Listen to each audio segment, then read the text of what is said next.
What is up, Stu? Ethan here, and I am coming to you actually live. I am in front of my computer right now, and I wanted to do something different tonight and actually do some live worship for you guys. So we're going to sing a couple songs, and then Bradley's going to give us a great word. So let's get started.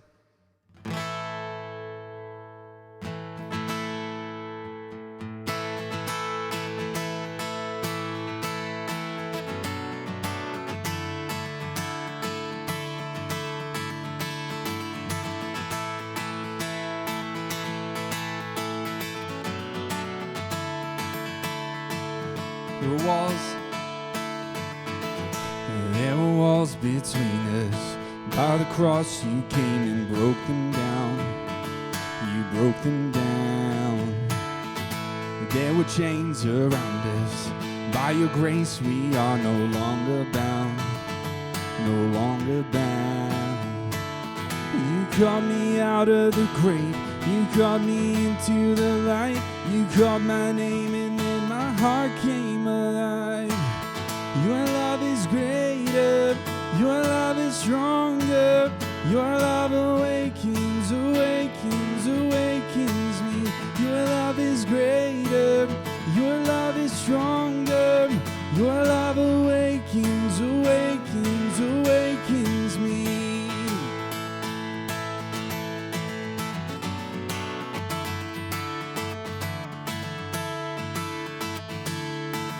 And feel the darkness shaking. All the dead are coming back to life. I'm back to life. And hear the song awaking. All creation singing, we're alive. 'Cause you're alive. You called me out of the grave. You called me into the light. You called my name and then my heart came alive. Your love is greater. Your love is stronger. Your love awakens, awakens, awakens me. Your love is greater. Your love is stronger.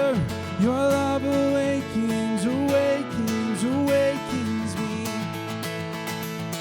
In what a love we found. Death can't hold us down. We shout it out, we're alive, 'cause you're alive. And what a love we found. Death can't hold us down. We shout it out, we're alive, 'cause you're alive. And what a love we found. Death can't hold us down. We shout it out, we're alive, 'cause you're alive.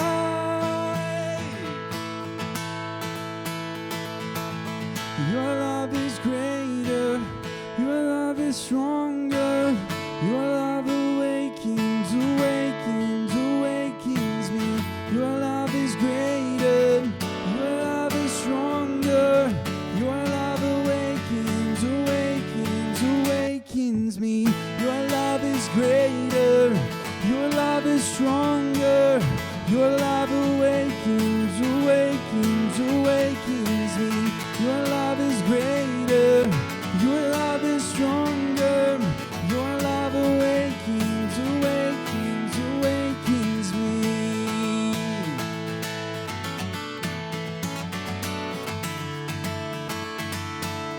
Your love awakens me.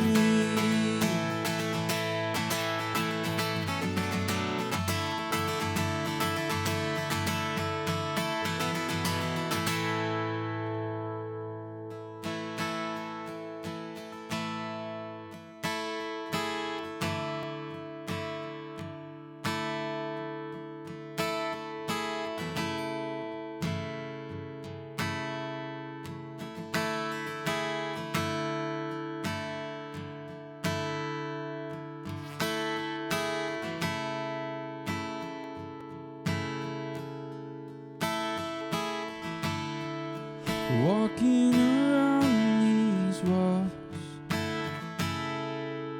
I thought by now they'd fall, but you have never failed me yet.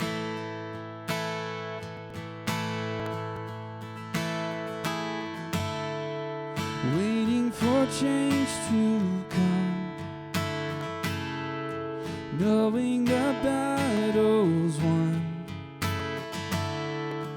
for you have never failed me yet.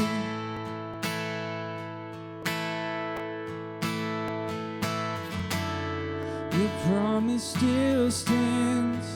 Great is your faithfulness, your faithfulness.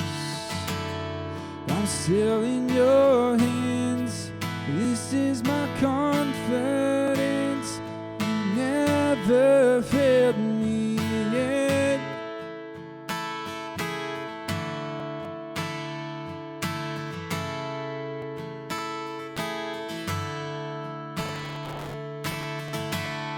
And I know the night won't last. Your word will come to pass. My heart will sing your praise again.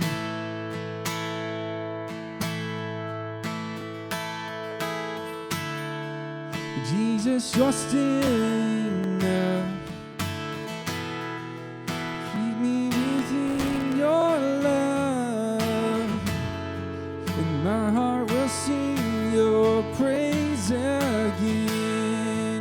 Oh, yes, it will.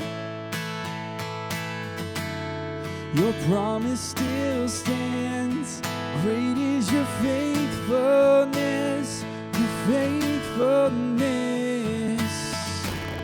I'm still in your hands. This is my confidence. You never fail.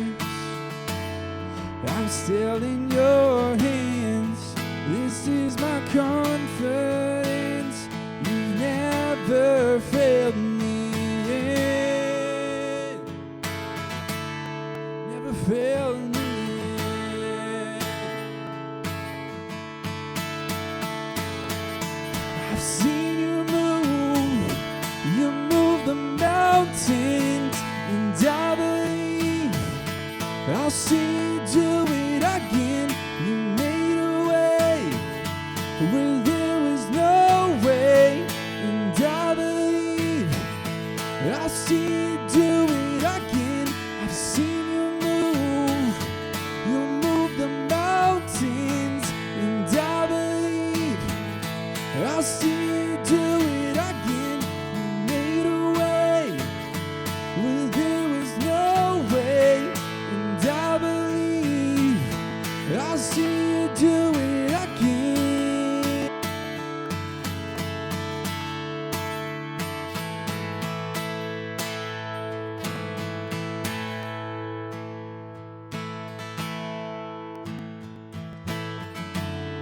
Your promise still stands. Great is your faithfulness, your faithfulness. I'm still in your hands. This is my confidence. You never failed me yet.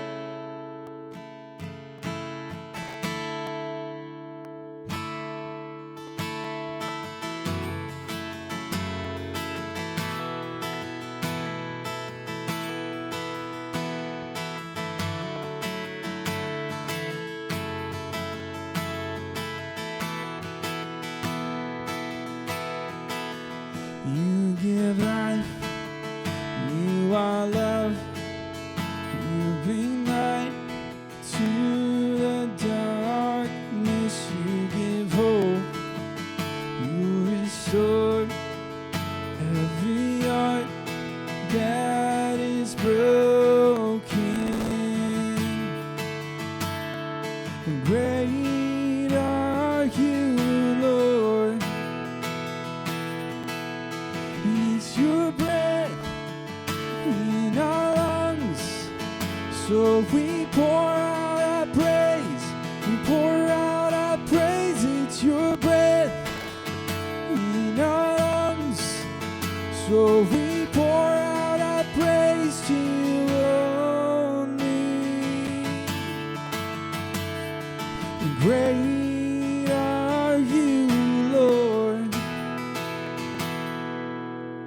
You give life, you are love, you bring light to the darkness, you give hope, you restore every heart that is broken. Great are you, Lord. It's your breath in our lungs, so we pour out our praise. We pour out our praise. It's your breath in our lungs, so we pour out our praise to you only. It's your breath in our lungs, so we pour out our praise. We pour out our praise. It's your breath in our lungs, so we pour out our praise to you only.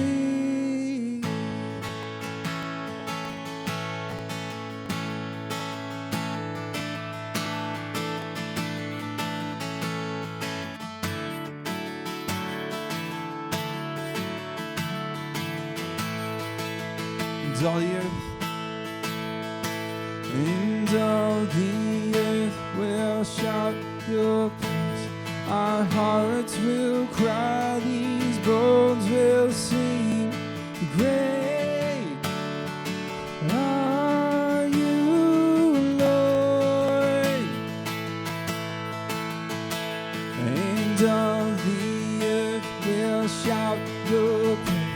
Our hearts will cry, these bones will sing. Great are you, Lord. And all the earth will shout your praise. Our hearts will cry, these bones will sing. Great are you, Lord. It's your breath in our lungs, so we pour out our praise. We pour out our praise. It's your breath in our lungs, so we pour out our praise to you only. It's your breath in our lungs, so we pour out our praise. We pour out our praise. It's your breath in our lungs, so we pour out our praise to you only. Great are you, Lord.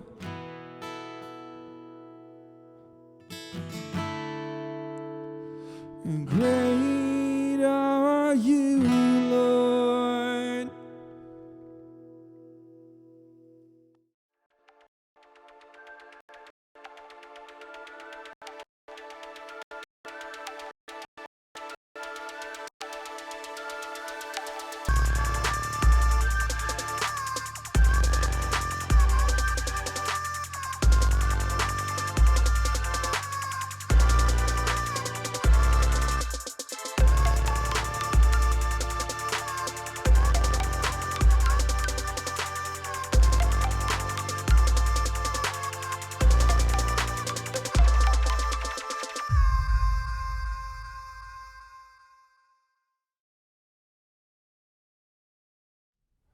Stu, good afternoon, and I hope you are ready for a brand new series. All day I've been listening to Foo Fighters, and I've had an enormous amount of Starbucks coffee, so I am ready to go if you are. And we're jumping into a brand new series called Underrated, and I think if there's a series where you're definitely going to relate and say, hey, that's me, it's this underrated series that we're jumping into, talking about how we need to take hold and ownership of our faith. But what does that look like? And why does sometimes it feel like we're not appreciated? Like several of you right now, man, I am wholeheartedly diving into this 10-part series on ESPN, this documentary of behind the scenes, the in-depth look at the 1997-98 NBA season of the Chicago Bulls, following Michael Jordan and Coach Phil Jackson and Dennis Rodman and Scottie Pippen.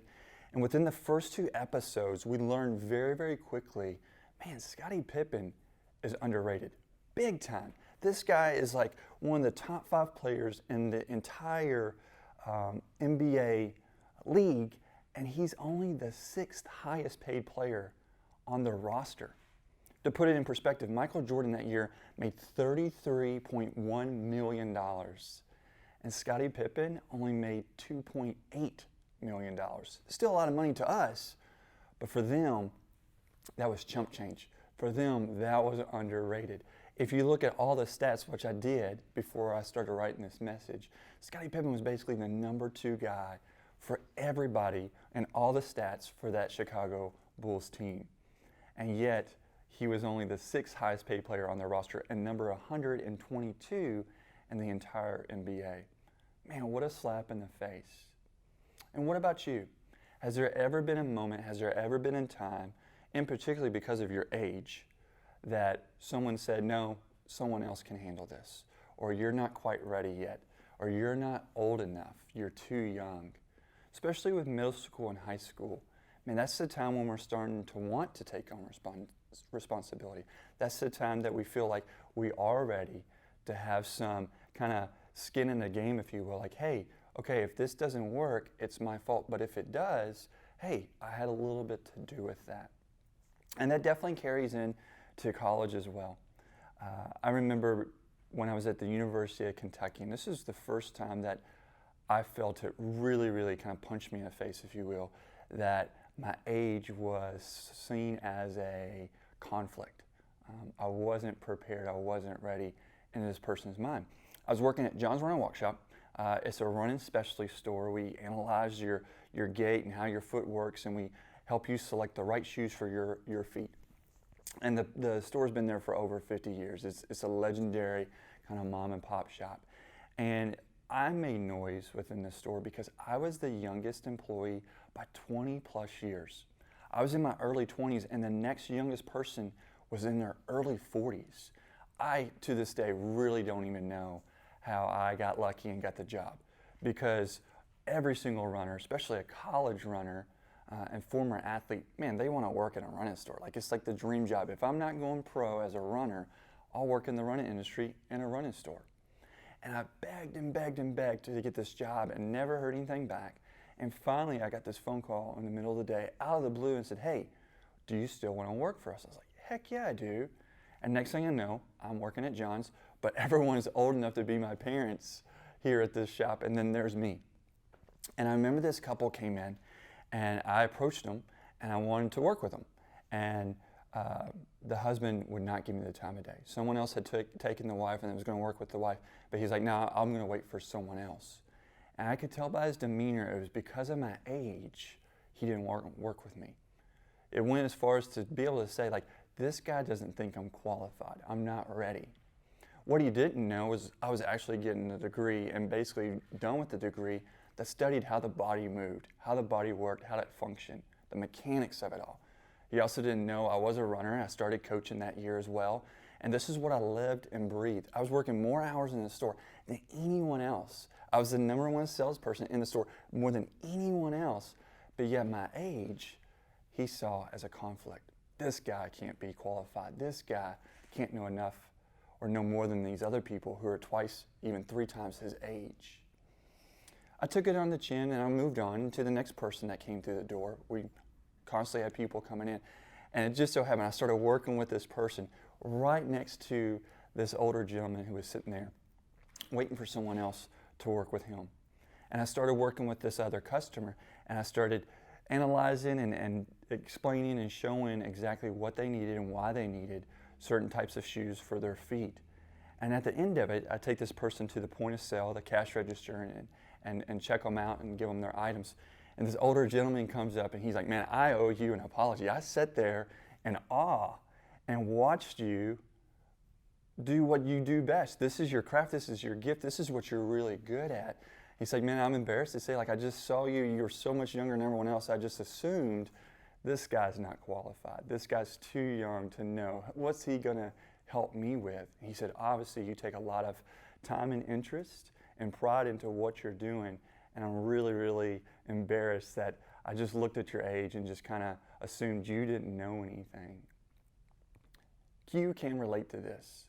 You can understand the frustration and even the anger that might come with, like, man, I was so ready, but yet you saw my age as being a barrier. People in Ephesus, man, they have a lot of trouble happening, a lot of false prophecies, a lot of false preaching of what Jesus said and did that wasn't going hand in hand with what he actually did. And Paul saw this as a downfall, and something needed to be done. But Paul has some other things going on, and he needed to send someone else that way. And who does he send? He sends a very young Timothy. Timothy wasn't this guy who wasn't ready and not prepared. Actually, in the second letter of Timothy, in the very first chapter, it's Paul that says, hey, look, Timothy, I know your heart. I've seen your faith. I've seen your ambition. You are the man for this job. And it's in 1 Timothy chapter 4, verse 12, where he says, look, Timothy, don't let anyone look down on you because you're young, because of your youth, because of your age. Man, be the example to these believers. Be the example in your speech, in your conduct, in your faith, in your love, in your purity. And I absolutely love that Paul explains all these things and not just says, hey, don't let the congregation, don't let the believers, don't let the adults look down on you because you're young. But he goes into these elements, these details. Be the example in all these because you are ready. What about you, Stu? Are you ready? Can someone look at you and your faith and say, this is the person I want leading this small group. This is the person I want witnessing to these people. This is the person I want to be the leader of the church to come. Age cannot be the difference. That cannot be the division that brings this stopping point between you and sharing your faith. So what is it that makes it successful or not? It's your faith. Before Timothy was ready, Paul saw where his heart was. Paul saw what his faith was and how strong it was and how prepared he was internally to share the gospel. So if someone's watching you, if someone like myself and said, okay, hey, we're going to branch out, or there's an episode or an issue over here and I need someone else to take care of it, could I count on you? Overlooking your age, it doesn't matter if you're a sixth grader or a freshman in college, could I rely on you? Could I be the Paul and you be the Timothy? And I say, hey, I don't care you're a sixth grader. You are so ready to lead these people, to make a wrong a right, because I'm looking at your faith. We always want ownership. If on one side we're so frustrated because people think, oh, we're too young or we're not ready, on the other side, man, when we're given that responsibility, we absolutely love it. Yes, okay, I'm ready. I've got this sense of maybe maturity, of getting closer to being an adult. Someone finally entrusts me with a responsibility, and that feels awesome, but we don't want to lose it. Same thing with your faith. If we were looking at our faith and we're putting it on a scale 1 to 10, how strong is it? What's the validity of your faith? How much are you investing into your faith? Because right now, your faith is something that you can own. Think about that for a second. When we start to own something, hey, you buy your first pair of shoes or you have enough money to buy your first car, man, it's different than if someone else gave it to you or turned it over to you. That ownership means everything. Like you have a little bit more pride, you have a little bit more invested in stock into this. Your faith, you own. You absolutely own it all. But how much are we putting into it? I want you to think of 3 things to challenge your faith and to mold and work on your faith. So if someone does give you the green light, if someone says, hey, I need you to step up, or you are ready, you know you are. Right now, number 1 thing is I want you to take a small piece of your faith, because faith is huge, and I want you to work on that. What is a piece of your faith that, man, it's not up to par? It's not maybe something that you're really proud of, and you're knowing deep down inside, man, no one's going to call on me because of this area. Can we strengthen it? Can we buffer it? Can we make it more presentable? Not for everyone else to see and showcase, but internally we know, man, this is stronger than what it was. So I want to challenge you. Step 1, find a piece within your faith. Let's start working on it. The second part of it is let's not take our faith lightly. I know what you're thinking because I've been there and done it. Hey man, I've got so many years ahead of me. I can work on that later. That's something that's not seems to be giving me a whole lot of reward. A lot of time, a lot of effort, not a whole lot of kickback. But remember what we said earlier in this year, where it's a lot of little no's can equal a big yes. A lot of little adjustments in our thoughts and our attitude and our approach towards our faith, man, that can have a big reward at the end. And think about how many times, man, I'm so ready, I want to serve right now. You're saying this, but yet is our faith reflecting it? How serious are you about your faith? And then the third thing, do not allow your age to hinder you. Do not allow someone to say, you know what, you're not quite ready because of your age. Because your faith, the strength of your faith, can trump that. I guarantee it. I've seen it day in and day out in the Stu. Sixth graders and 8th graders and freshmen and even seniors who maybe didn't seem to have it earlier on. They have it now because their faith has been strengthened. They've taken a piece, They've worked on it. They've seen the seriousness that needs to be brought with their faith, and now they're ready. Hey, underrated. No one wants to be underrated. Everyone wants to be appreciated. We want to kind of have that franchise tag placed on us, if you will, going with the NBA reference.